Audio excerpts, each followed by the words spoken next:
let me talk a little about Talmud, Kabbalah, connection to technology. And this is the area where I'm only now studying. I'm very new at this. But I thought I will mention it. But I'm surprised how technology that you see is connected to Kabbalah. And you know we have the 5G coming, the 5G, 6G, and all that. You know, in a few years, they're going to really throw away all of our biology books that the children studied in biology classes, because we're going to have a new biology, transbiology.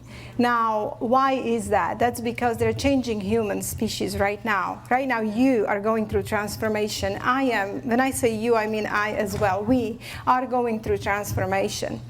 There is 3 types of cells, archaic, eukaryotic, prokaryotic, and we are not supposed to have them all in us, but we do now. And we have some foreign DNA now in us, and we have strands that they just don't know what to do with and where they come from.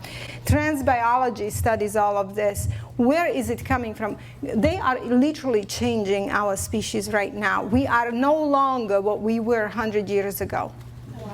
People 100 years ago and us now are 2 different things. And then, of course, the future generations, it comes to a point, you know, there is a curve.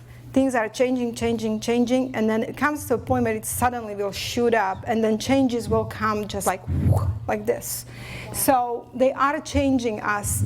And when I found out it's actually connected to Kabbalah, I was, wow. I mean, and I'm not good at this yet because I'm at the beginning of it, but maybe you can look into it. Yana, is the CRISPR part of this? CRISPR, where they're going in and splicing DNA? Yeah, they are actually, and you know, the new medicine is going to be this new cure for cancer. And all of these things, they're going to eradicate cancer. That's going to be the new thing. That's going to be all changing our DNA. Yep. And I don't know if this is good, because people say it's going to be good because there will be no more cancer, eradicated forever. That's because you won't be Homo sapiens no more. There is a cure for cancer. They just won't give it to you. Right. You understand? It's You won't be able to cure yourself. yeah. Now, I'm telling you, I'm not good at this yet. Okay, I'm in the middle of interviewing people and in the middle of studying this. What I want to point out is connection to Kabbalah. This is a site, cityofluz.com. David Bakst, he's a Kabbalist, leading Kabbalist, okay? Joel David Bakst, teaching rabbi and scholar of Talmud and Kabbalah, who while living in Jerusalem for 20 years, studied and taught in Orthodox yeshivas. Concurrent with his traditional yeshiva training, Joel had to take a deep interest in Torah's interface with world religions and Noahide movement. He has done extensive research into Talmud, Midrashic, and medieval rabbinical sources concerning Noahites, Christianity, and 70 nations. Now, the messianic role of science and technology, this is out of his website. And then I have a book here, guys, that it's very difficult to read. Like, wow, talk about difficult. But it's the Josephic Messiah, Leviathan, Metatron, and a sacred serpent. And my husband will tell you more about it, but the God of Kabbalah, the God of Talmud, is not God of Israel. It is a sacred serpent. Okay? And here, Mr. Pigeon, right here, my brother, he knows a lot about it. You see, I love the Jewish people, and I want them out of that system. They're victims to this. Okay, and we want them out where? In the light of Yeshua. You know, they have this belief that secret serpent at the end, they're going to have a Eucharist with him. Yeah, they're going to eat his flesh. And the skin of a snake will be over Jerusalem as a light. That's the teaching of Kabbalah. The soul of Talmud is Kabbalah and Zohar. Okay? Now, how they're going to achieve miracles is through technology, and it's all in Kabbalah. I had no idea.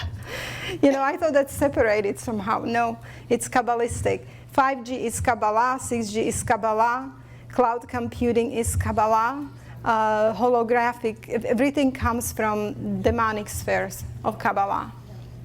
Okay, this is on his website, the prophesied imperative of the maps, models, and metaphors of new science in spiritual global evolution and the redemption process. It's directly connected to the redemption. The prophetic confluence between science and Kabbalah. And I will just read the highlighted parts. The door of models, one of the 4 entrances into mind of Moses, subsumes that the futuristic higher dimensional reunion of Torah and science is prophesied. Reunion of Torah and science, which means cosmically mandated and vitally necessary for imminent global paradigm shift to ensue.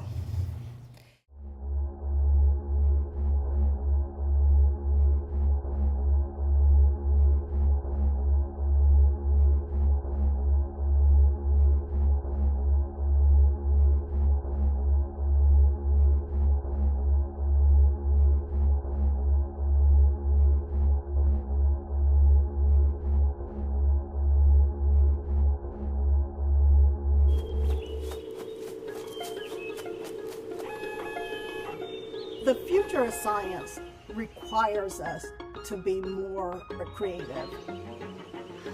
Pfizer School of Science mobile experience is a fantastic, interactive, escape room-like experience for school students to come through and get excited about science, technology, engineering, mathematics. And this experience really brings out their inner scientists and helps solve a mystery along with our Pfizer colleagues. Go ahead and get your lab coat. This right here is basically play. They're having fun with it. What is our breaking news right now? People are showing up at doctor's offices green. Lizzard skin. What is our breaking news right now? People are showing up at doctor's offices green. Lizard skin. Lizard skin. Lizard skin. Lizard skin. Lizard skin. They can leave their classrooms with their teachers, that come to this great environment, and they get to actually experience the science through the work they do, the problem solving, the team building, versus through a lecture. The tasks that they have to complete for each room, they're actually learning different skills.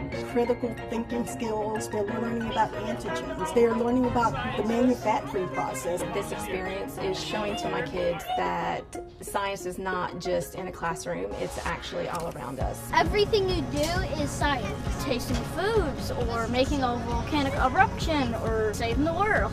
From the great response that we've seen from the kids, we have some little scientists in the making. Welcome to the life-size microscope. All have fun. Yes, we did.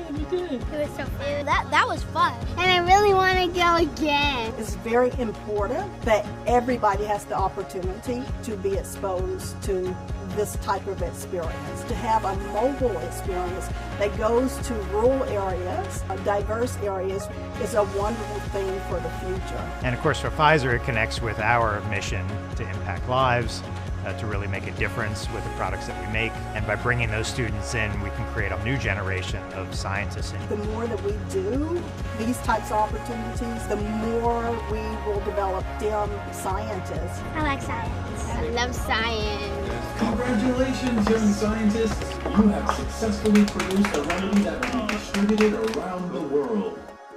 This is not your typical science class. As explained below, and through Beyond Kabbalah, that futuristic higher dimensional reunion of Kabbalah with the new sciences is here now, and the tools are readily available.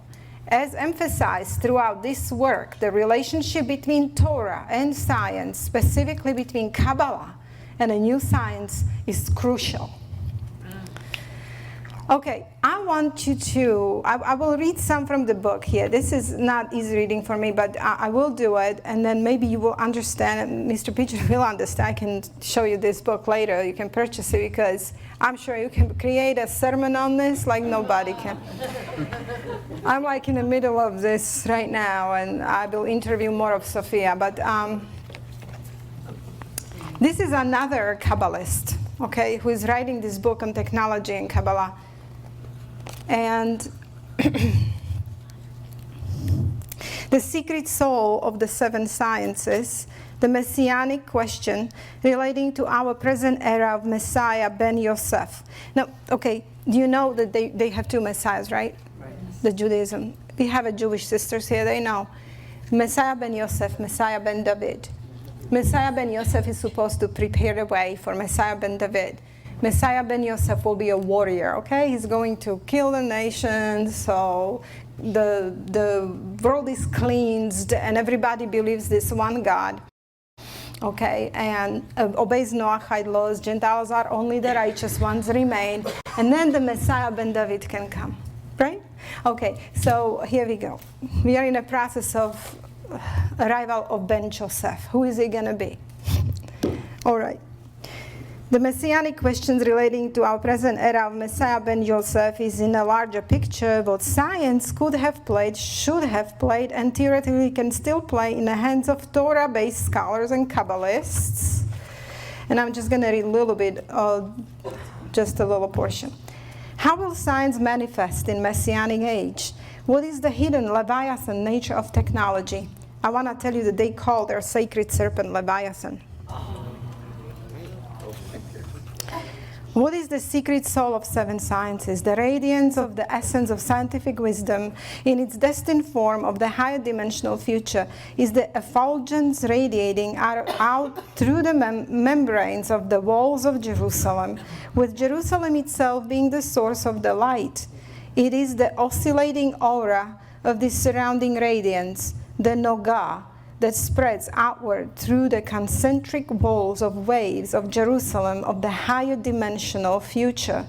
The heavenly city of lights is a vortex of the three seas of consciousness canopied within the skin of Leviathan, and its radiance will shine from one end of the world to the other.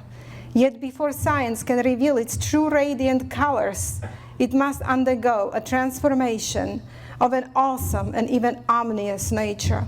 Its present material form must be reconverted back to the divinity from whence it has originally come.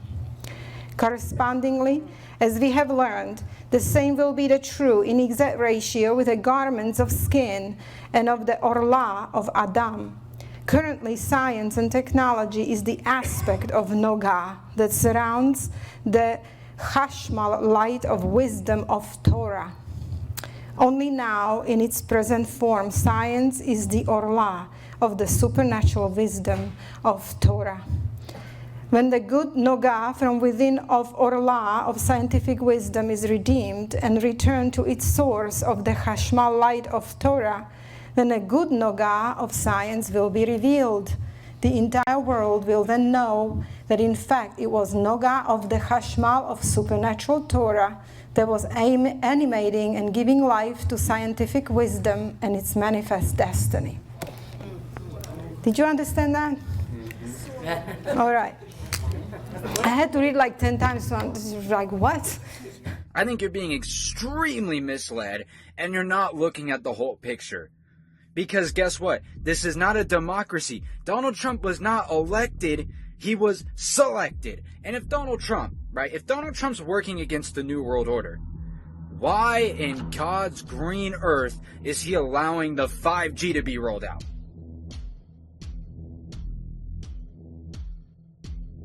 American companies must lead the world in cellular technology. 5G networks must be secure. They must be strong. They have to be guarded from the enemy. We do have enemies out there, and they will be.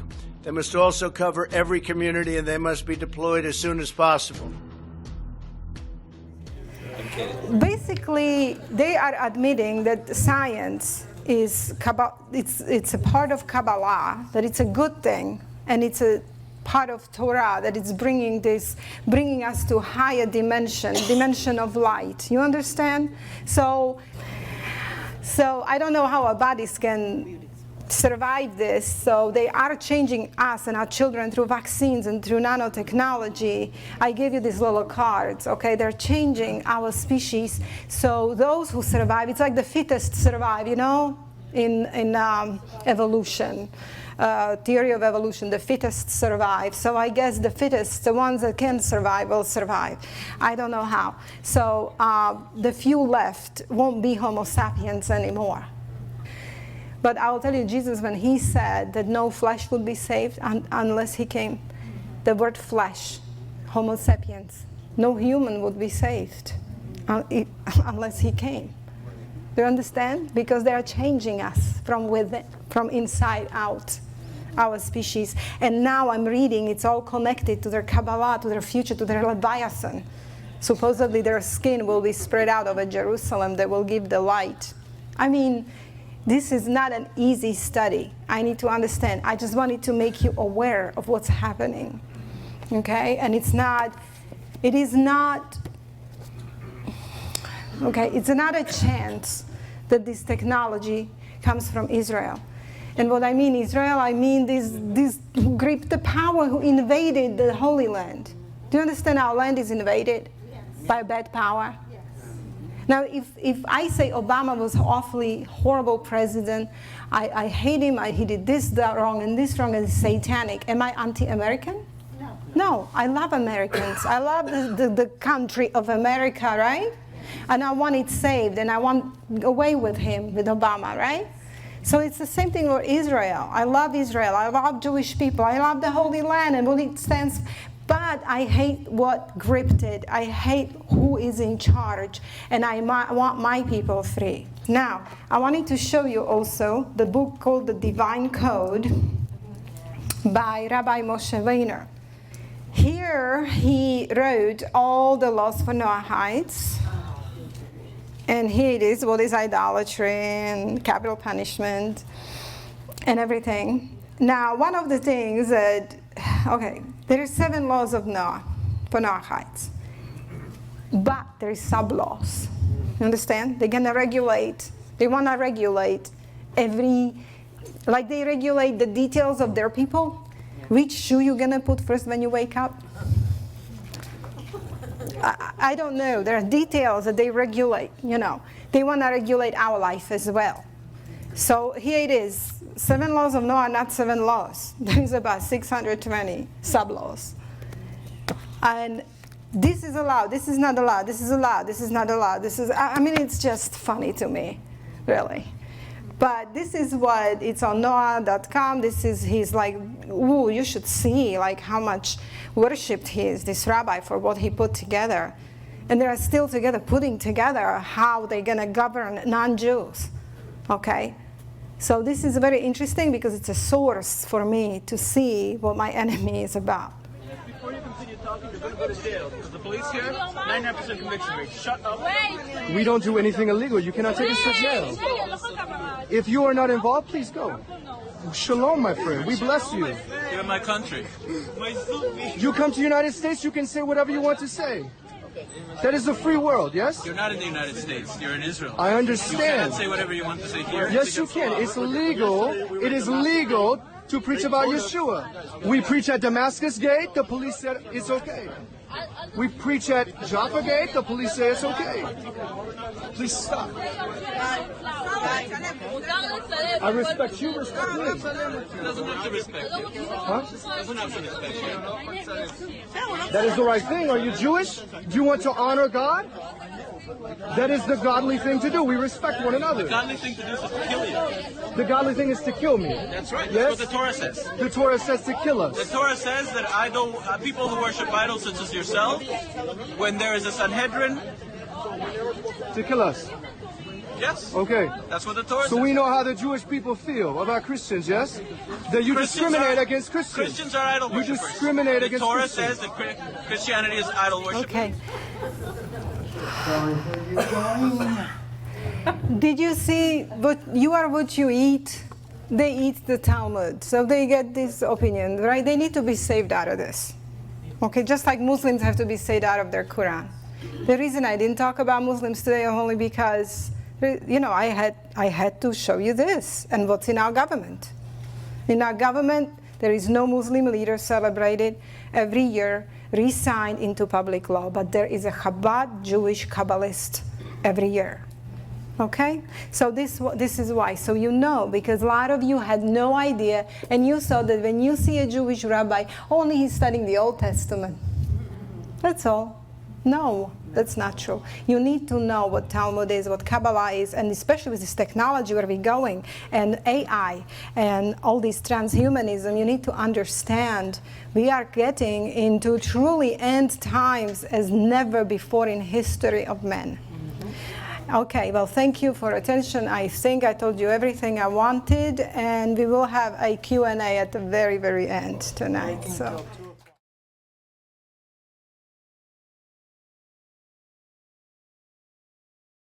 But like the first non-Jewish Messiah, Cyrus, who was chosen to assist the Jews in re-establishing themselves in the land of Israel after their 70-year exile in Babylon, the current non-Jewish Messiah was chosen to be of service to the Jewish people and the Jewish Messiah.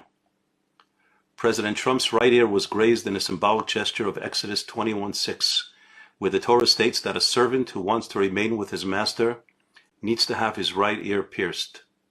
Trump was designated as God's servant and anointed one, just like Cyrus the Great almost 2,400 years ago.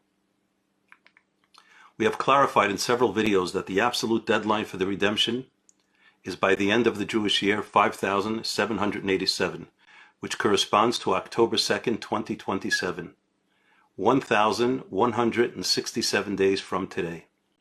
Thus, the redemption will surely occur during Donald Trump's tenure. And I have good reason to believe Donald Trump was chosen to be the one to redeem the sins of Esav through offering his assistance in rebuilding the Holy Temple on the Temple Mount and establishing the Jewish kingdom over all of mankind in Jerusalem. Perhaps it is no accident that the numeric value of Donald Trump in Hebrew is the same as Messiah, son of David, Mashiach ben David, 424.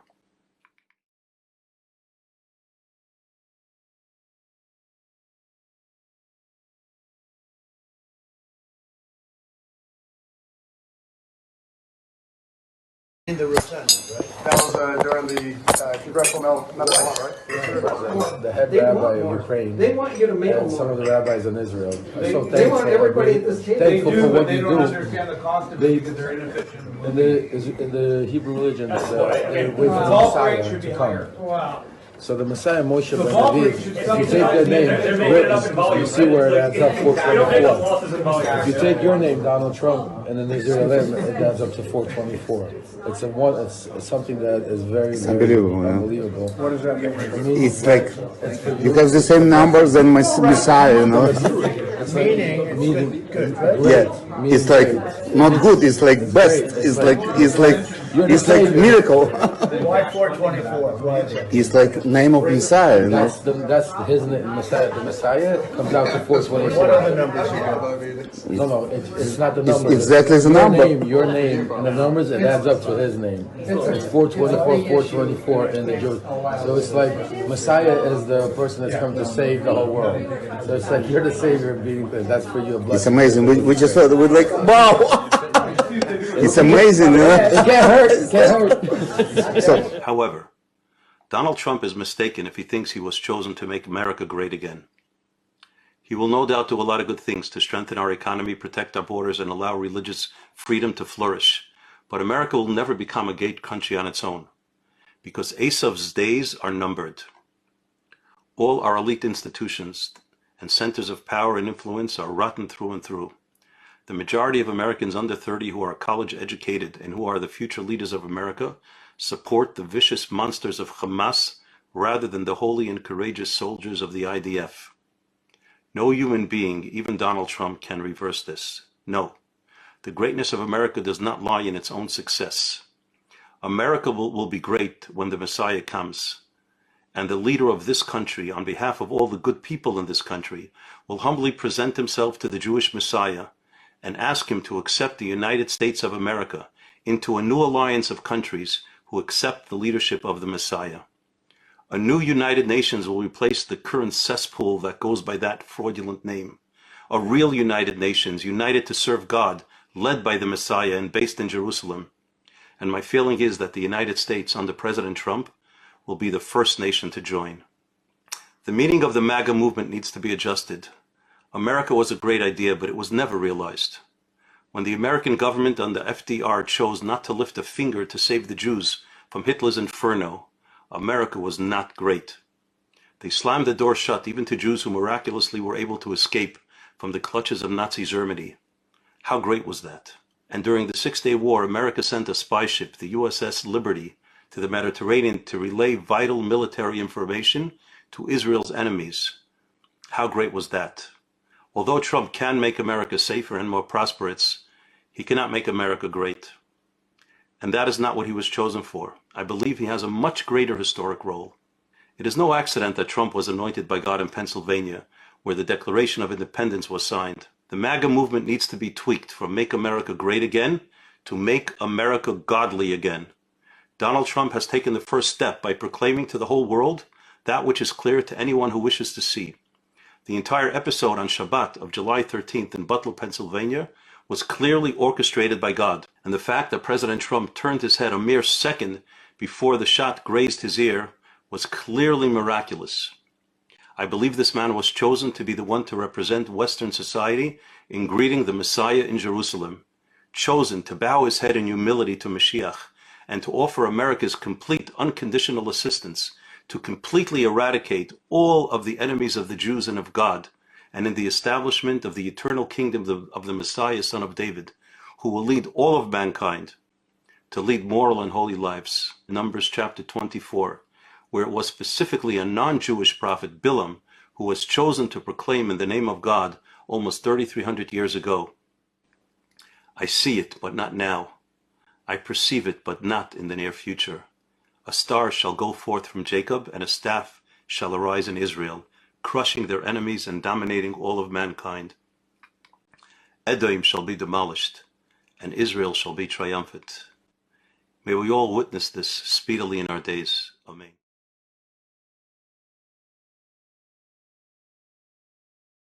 Being built in Israel. Do you believe that at all? I didn't ask you ahead of time, so maybe. Well, yeah, I mean, certainly, and there's a push for that. And did you notice that one of the very first things when Trump was elected, the rabbis in Israel calling on him and Putin to use their international clout to do what? To rebuild the temple. Don't think this can't happen. I think impetus is on our side right now. I think we're moving towards a moment.